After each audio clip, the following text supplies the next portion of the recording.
genial. Oye, por cierto, en el sentido de la convivencia entre, por ejemplo, los Sij y los musulmanes, ya saben que después del ataque a las Torres Gemelas, muchos Sij sufrieron ataques de odio y pues la gente no sabe que son lo contrapuesto a los musulmanes y que de hecho siempre han estado en pugna, ¿no? Son pugnas centenarias entre ambos bandos, ¿no? Entonces, de repente encontrar sí esta explicación, por ejemplo, en el sentido, como tú hablas del mestizaje, se ve que Gurna es un tipo que es mitad africano, mitad árabe, ¿no? Por nomás de verle la cara, ¿no? Básicamente es como si fuese cualquier somalí, porque hay que recordar que en esa zona del norte de África, a un lado de Egipto, Etiopía y Somalia, por ejemplo, Eritrea, son naciones en las cuales sí hubo un mestizaje muy grande entre árabes y negros, ¿no? Que por algo dicen que muchas de las mujeres más preciosas de África vienen precisamente de esa área, ¿no? Por esa mezcla racial. A mí me parece que Gurna tiene exactamente esa mezcla racial, ¿no? Aún sin haberlo estudiado a fondo. Y sí me parece que de cierta manera el establecer estos parámetros, este entendimiento sobre todo de lo que significa el mestizaje, sobre todo en un país que tiene tanta diversidad genética, tienen más diversidad genética los africanos que los europeos, por ejemplo, ¿no? Que son temas que son interesantísimos también, que uno podría citar, ¿no? Y que podrían llevársela citando. Pero en general para ustedes, ya viendo en específico la obra de Gurna, ¿qué elementos rescatan que ustedes piensen que sean originales, ¿no? Al respecto de otros autores africanos? Tú, sobre todo tú, Felipe, que tienes maestrías, doctorados y que eres un obseso del asunto de los autores africanos, que siempre me refieres, sobre todo cuando me mandas libros en portugués para que lea, ¿no? Sin saber portugués. Tú dime cómo está el rollo, cómo ves a la literatura africana de hoy en día y cómo lo ves comparado con... Ok. Bueno, yo como la mayoría de muchos escritores africanos, pues mi gallo era Ngugi. O sea, Ngugi wa Thiong'o era nuestro gallo para recibir el Nobel en África y pues no se lo dieron y sí nos sacó de onda. eh, y seguimos sacados de onda, ¿verdad? Este, porque Ngugi es un escritor que me parece mucho más interesante, mucho menos condescendiente con la literatura, con el lector europeo, o Mia Couto de Mozambique, ¿no?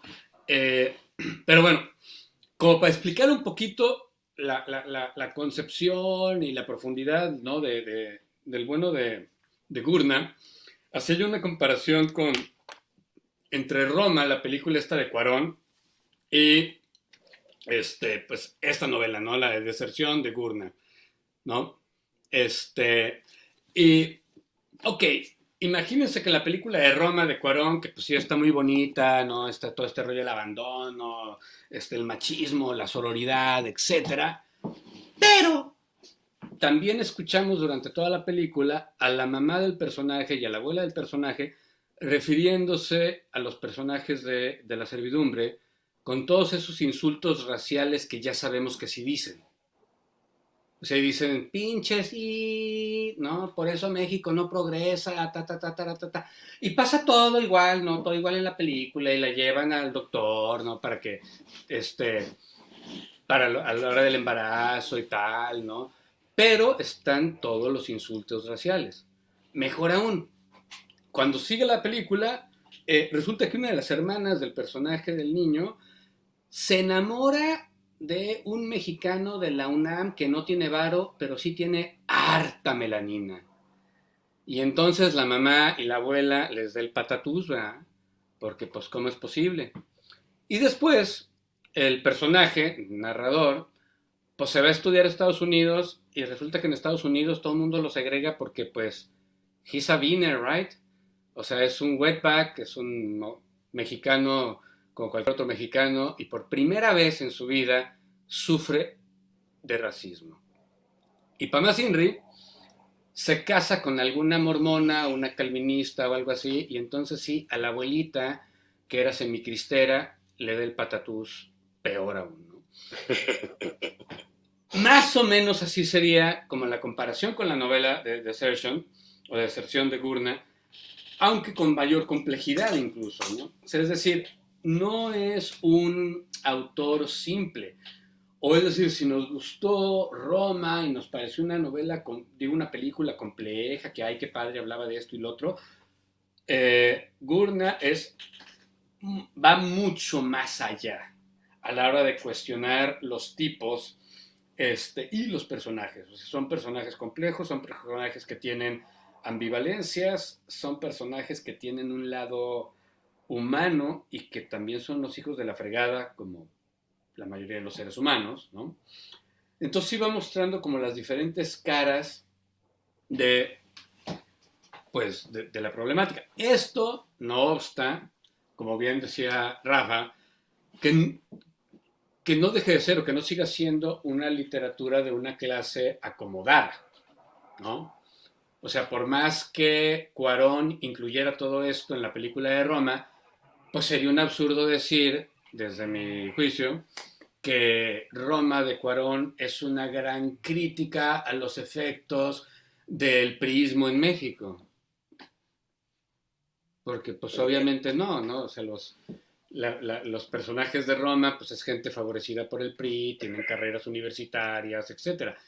Y más o menos lo mismo pasa en Gurna, ¿no? O sea, no creo que sea tanto como lo están vendiendo luego en la academia, ¿no? O sea, porque obviamente hay autores que hacen un retrato aún más, este, más pegado a la visión de las mayorías de lo que se sufrió durante el colonialismo que el que hace Gurna. O sea, Gurna habla desde esta clase social que está más o menos acomodada, o sea, aunque no pertenece a la élite, está más o menos acomodada y pues le va bien, ¿no?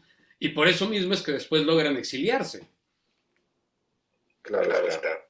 Oye, Oye, Rafael, Rafael, ¿sí? desde tu Desde tu perspectiva en la academia en Estados Unidos, ¿cómo perciben los norteamericanos, digamos, en este sentido, si es que es existente la literatura africana, si se da oportunidad de tratar de entender eso, los efectos del colonialismo, sobre todo viendo desde la perspectiva de la literatura africana? Tú que eres doctor en literatura por Cornell, ¿me podrías decir si hay de cierta manera clases especializadas, se les dan lecturas, como dicen lectures, o se le dan cursos sobre literatura africana? ¿Cómo se ve desde Estados Unidos, cómo se ve desde la academia, mi querido Rafael? Ignorada, sino que tiene ciertas categorías para esto.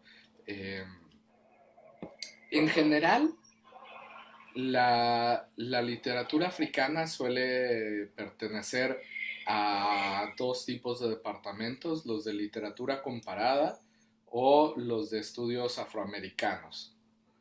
Y los dos conciben la literatura africana como algo bastante periférico a su disciplina.